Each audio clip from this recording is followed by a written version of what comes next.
రాష్ట్రపతి ఎన్నికవుతాడు. ప్రధాని only nominated అన్న. కానీ మనం ఇప్పటివరకు చూస్తున్న ఆచారం ప్రకారం మనది పార్లమెంటరీ ప్రజాస్వామ్యం అని అంటున్నారు. అంటే ప్రజలే సార్వభౌమాధికారం ప్రజలదే అనే ఒక నినాదం. అది రాజ్యాంగబద్ధం కాదని మీరు అంటున్నారు. అవునండి. అది రాజ్యాంగబద్ధం కాదు. అలా రాజ్యాంగంలో ఎట్లా ఎక్కడ చెప్పలేదని అంటున్నారు. దానికి తగిన అధికరణాలు నిరూపిస్తున్నారు. చెబుతున్నాను సార్. ఆ, భారతదేశము పార్లమెంటరీ ప్రజాస్వామ్యము అవును. అనేది ఒక భ్రమ. ఉమ్, కారణం ఏంటంటే ఇప్పుడు జరుగుతున్నటువంటి తంతు ప్రకారంగా భారతదేశాన్ని ఎవరు పరిపాలిస్తున్నారు? ప్రధానమంత్రి పరిపాలిస్తున్నాడు. ఇది పార్లమెంటరీ డెమోక్రసీ అంటున్నాం. కానీ పార్లమెంట్ ఎన్నుకున్నది ఆయన్ని, లోక్సభ ఎన్నుకున్నది. మరి పార్లమెంట్ అంటే రాజ్యసభ కూడా ఉందిగా. అవును. అందువల్ల పార్లమెంటు ఎన్నుకోదు మన పరిపాలకుడిని. మన పరిపాలకుడిని నిజంగా చెప్పాలి అంటే దేశంలో ఉన్నటువంటి అన్ని అసెంబ్లీలు, లోక్సభ, రాజ్యసభ ఇంతమంది కలిసి రాష్ట్రపతిని ఎన్నుకుంటారు. ప్రధానమంత్రిని ఎవరు ఎన్నుకున్నారండి? అవును. ప్రధానమంత్రిని ఎప్పుడన్నా ప్రజలు ఎన్నుకున్నారా? చాలామంది నేను అనటం విన్నా, మేధావులు కూడా. ఈవెన్ సాక్షాత్తు కృష్ణయ్యర్ అంటే చాలా అందరూ గౌరవించదగినటువంటి సుప్రీంకోర్టు జడ్జి గారు. ఆయన సాక్షాత్తు షంషేర్ సింగ్ అన్న కేసులో president of India somewhat indirectly elected కదండి అన్నాడు. ప్రెసిడెంట్ ఆఫ్ ఇండియా ఈ సమ్వాట్ ఇండైరెక్ట్లీ ఎలక్టెడ్ అన్నాడు. కానీ ఇది ఇంత అన్యాయం కదా. అంటే డైరెక్ట్లీ ఎలక్టెడ్ ఎవరండి ఇండియాలో? ప్రధానమంత్రి డైరెక్ట్లీ ఎలక్టెడా? ప్రజలు ఎప్పుడన్నా ఎన్నుకుంటారా ప్రధానమంత్రిని, ముఖ్యమంత్రిని? లేదు. పార్టీ ఎన్నుకుంటుంది. పార్టీ ఎన్నుకుంటుంది. పార్టీ అంటే అర్థం ఇక్కడైతే ఎమ్మెల్యేలు ఎన్నుకుంటున్నారు ముఖ్యమంత్రిని, గెలిచిన పార్టీ. అక్కడైతేనేమో లోక్సభలో ఎన్నుకుంటున్నారు, పార్లమెంట్లో కాదు, మళ్ళీ లోక్సభలోనే.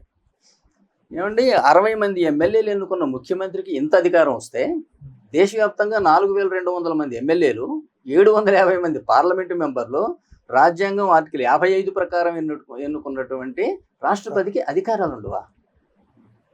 మీరు ఒక్క లోక్సభలో సింగిల్ సీటుతో ప్రధానమంత్రి అయిన మీకు ఇన్ని అధికారాలు వస్తే మీ లోక్సభతో పాటు రాజ్యసభతో పాటు దేశంలో ఉన్న అన్ని అసెంబ్లీల్లో ఎన్నికైన రాష్ట్రపతికి అధికారం ఉండదా? పైగా నేను చెప్తున్నానండి, మెజారిటీ ద్వారా ప్రధానమంత్రిని ఎంపిక చేయటం పాకిస్తాన్ రాజ్యాంగం ఆర్టికల్ 91లో ఉంది. కానీ భారత రాజ్యాంగంలో ఏముంది అంటే ఆర్టికల్ 74, 75 చూడాలండి. మీకు ఆర్టికల్ 74లో ఏముంటుంది అంటే రాష్ట్రపతికి సలహా ఇచ్చి సహాయపడటానికి ప్రధానమంత్రి నాయకుడిగా మంత్రివర్గం ఉండగలదు. ఇది ఆర్టికల్ 74. 75లో ఏముంటుంది అంటే ప్రధానమంత్రిని రాష్ట్రపతి నియమిస్తాడు, ఇతర మంత్రులను రాష్ట్రపతి ప్రధానమంత్రి సలహా మేరకు నియమిస్తాడు. తర్వాత క్లాస్ 2 అండి, వీరందరి పదవీ కాలం రాష్ట్రపతి సంతోషించినంత వరకు మాత్రమే. ఇది రాజ్యాంగంలో ఉన్న మాట, నేను వెర్బాటంగా చెప్తున్నాను. మేము the term of office of minister shall be during the pleasure of the president. Pleasure of the president unquestionable authority. వీళ్ళ పని ఏంటి? ఆయనకు సలహాలు ఇచ్చి సహాయపడటం. మీరు సలహా చెప్పడం ఎప్పుడన్నా ఆదేశం అవుతుందండి? సలహాలు ఆదేశాలు అవుతాయా?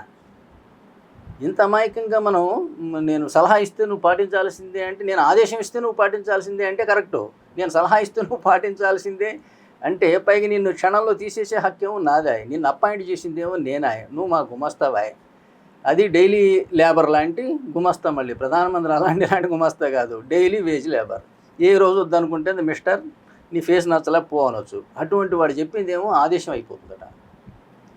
మీకు ఇది ఎక్కడుంటుందంటే ఈ భారతదేశ కార్యనిర్వాహక అధికారం సర్వస్వం రాష్ట్రపతి యందు నిక్షిప్తమై ఉన్నది అని ఆర్టికల్ 53(1) అండి.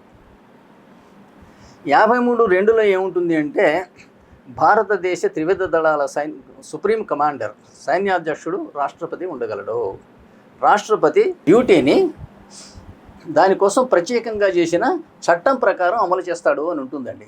కానీ మీకు పాకిస్తాన్ రాజ్యాంగం ఆర్టికల్ 243 అండి. అందులో ఏముంటుందంటే త్రివిధ దళాల సైన్యాధ్యక్షుడు రాష్ట్రపతి మనలాగనే. కానీ ఆయన ఆ డ్యూటీని ప్రధానమంత్రి సలహా మేరకు నిర్వర్తించాలని ఉంది అందులో. కానీ మన దగ్గర ఉందే? పాకిస్తాన్ రాజ్యాంగం ఆర్టికల్ 48 అండి. 48లో ఏంటంటే ప్రధానమంత్రి సలహా మేరకు రాష్ట్రపతి పాటించి తీరాలి అని ఉంది. మన దాంట్లో అది లేదు. అట్లాగే ఆర్టికల్ 90 అండి పాకిస్తాన్ రాజ్యాంగంలో ఏముంటుందంటే పాకిస్తాన్ యొక్క కార్యనిర్వాహక అధికారం ప్రధానమంత్రి యందు నిక్షిప్తమై ఉన్నది. మన దగ్గరేమో రాష్ట్రపతి యందు. అయితే కానీ మన దగ్గర దుర్మార్గంగా అట్లా నడుస్తున్నది. మీరు పాకిస్తాన్ రాజ్యాంగం ఇంత అస్తవ్యస్తంగా ఉండటం కారణంగానే వాళ్ళకు స్వాతంత్రం వచ్చినప్పటి నుంచి ఈ రోజు వరకు ఏ ప్రధానమంత్రి కూడా 5 సంవత్సరాలు పూర్తి చేయలే. ఇందులో 2-3 తర్వాత అధికారంలోకి వచ్చిన వాళ్ళు ఉరేశారు. తర్వాత ఒకళ్ళిద్దరేమో దేశ బహిష్కారం అయ్యి ఇప్పుడు ఈవెన్ గత ప్రధానమంత్రి ఇమ్రాన్ ఖాన్ కూడా ప్రస్తుతం జైలు నుంచి బయటకు వచ్చి ఏ రోజు ఏం జరుగుతుందో తెలియని పరిస్థితిలో ఉన్నాడు. మరి అది వాళ్ళది 1973 రాజ్యాంగం అండి. మన దగ్గర మంత్రివర్గం చెప్పినట్టు రాష్ట్రపతి విని తీరాలి అని 1976లో ఇందిరాగాంధీ గారు పెట్టారండి. 1976లో 42వ రాజ్యాంగ సవరణ ద్వారా రాజ్యాంగ సవరణ దేనికి చేశారు? ఆర్టికల్ 74కు చేశారండి. ఏది మంత్రివర్గం సలహా ఇవ్వటం కోసమే ఉంటుంది అన్న దాంట్లో ఈ సలహాని ఆయన ఒక్కసారి తిప్పి పంపొచ్చు తప్పితే మళ్ళీ అదే సలహా ఇస్తే పాటించి తీరాలి అని ఈవిడ పెట్టిందండి. 1976లో 42వ రాజ్యాంగ సవరణ ద్వారా పెట్టారు ఇందిరాగాంధీ గారు అంటే లేదా కాంగ్రెస్ పార్టీ అంటే అంతకుముందు లేదు అని దయచేసి అర్థం చేసుకోండి. కానీ లేకపోయినా కూడా అమలుపరచలేదా ఎందుకు అంటేనేమో మిమ్మల్ని కూర్చోబెట్టి రాష్ట్రపతిగా మిమ్మల్ని గెలిపించినందుకు ఆ కృతజ్ఞతాపూర్వకంగా దేశాన్ని ప్రధానమంత్రికి అప్పచెప్పారు రాష్ట్రపతి. అంటే కార్యనిర్వాహక అధికారము శాసనాధికారము రెండు ఒకళ్ళ చేతికి వచ్చేసింది. శాసన వ్యవస్థ కార్యనిర్వాహక వ్యవస్థ రెండు కలిసిపోయింది. ఈ కలిసిపోవడం వల్ల ఇది ప్రజాస్వామ్య లక్షణం కాదు. అందువల్ల భారతదేశంలో ప్రజాస్వామ్యం పుట్టనే లేదంట నేను 1950 నుంచి కూడా.